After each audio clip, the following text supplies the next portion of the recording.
Welcome to hello امریکہ، آپ کا اپنا سیگمنٹ۔ ناظرین، پاکستان دنیا کے ان ممالک میں سے ہے جہاں ابھی تک ذہنی امراض کے ساتھ ایک سٹگما یا منفی رویے منسلک کیے جاتے ہیں۔ آج کے ہیلو امریکہ کے لیے سوال ہمیں بھیجا ہے شازیہ نوید نے، جن کے 2 بھائی ذہنی معذوری کا شکار ہیں۔ شازیہ کے سوال کا جواب دینے کے لیے ہم آئے ہیں امریکی ریاست میری لینڈ کے شہر بیتھیسڈا میں۔ آپ سنیے اس وقت شازیہ کا سوال۔ السلام علیکم، میرا نام شازیہ نوید ہے۔ میرے 2 بھائی اور 4 بہنیں ہیں۔ 2 بھائی ہیں اور دونوں ہی مینٹلی اپسیٹس ہیں، اور ان لوگوں کو لک آفٹر کرنا کافی مشکل ہوتا ہے، اور معاشرہ بھی ان کو اچھی نظر سے نہیں دیکھتا اور نہ ہی ملنا جلنا پسند کرتا ہے، اور ان کے علاج کے لیے بھی بہت سی مشکلات پیش آتی ہیں کیونکہ ہاسپٹلز بہت دور دور ہیں، اس لیے ہم وہاں تک انہیں لے جا نہیں سکتے، اور لے کر جانا بھی بڑا مشکل ہوتا ہے جن کے ساتھ کوئی دوسرا نہ ہو۔ تو کیا آپ کے ممالک میں بھی ایسا ہی پرابلم ہے؟ کیا ہاسپٹلز وغیرہ موجود ہیں جو ایسے بچوں کے علاج کر سکتے ہیں؟ ناظرین، 25 سالہ کول جان سٹون ذہنی مرض بائیپولر ڈس آرڈر سے متاثر ہیں۔ شازیہ نوید کے سوال کا جواب لینے کے لیے ہم آئے ہیں کول کی والدہ بیتسی کے گھر۔ آئیے دیکھتے ہیں کہ شازیہ کے سوال کا جواب بیتسی کیا دے رہی ہیں۔ Hello, Aisha. Hi How are Betsy, you? thank you for having us. Thank you for coming. Come in.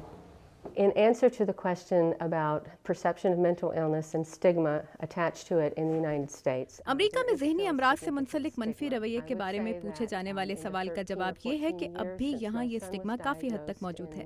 تاہم اب سے لے کر 13-14 سال پہلے کے اس وقت کے مقابلے میں جب 1996 میں میرے بیٹے میں بائی پولر ڈس آرڈر کے مرض کی تشخیص ہوئی تھی، منفی رویوں میں کافی کمی ہوئی ہے۔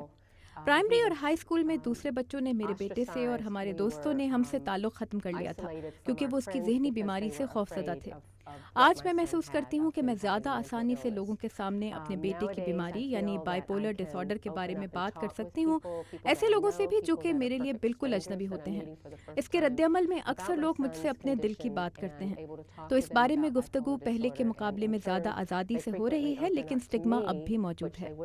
یہ سوال کہ امریکیوں کے لیے مینٹل ہیلتھ کیئر کتنی بآسانی دستیاب ہے، اس کا دار و مدار کئی چیزوں پر ہے۔ جیسے آپ کہاں رہتے ہیں، مختلف ریاستیں ذہنی امراض کے علاج کی سہولیات کی نوعیت اور ان کی کافی مقدار میں دستیابی میں ایک دوسرے سے مختلف ہیں۔ کچھ لوگوں کے لیے اپنے پیاروں کو گھر سے کئی گھنٹوں کی مسافت پر کسی ادارے میں داخل کرانا ایک مشکل فیصلہ ہوتا ہے، تو ہیلتھ کوریج اور علاج کی سہولیات کے حصول کا انحصار ایک طرف مریض اور گھر والوں کی علاج کے لیے رضامندی پر ہے، اور اس کے بعد مرحلہ آتا ہے ان سہولیات کا خرچہ اٹھانے کا۔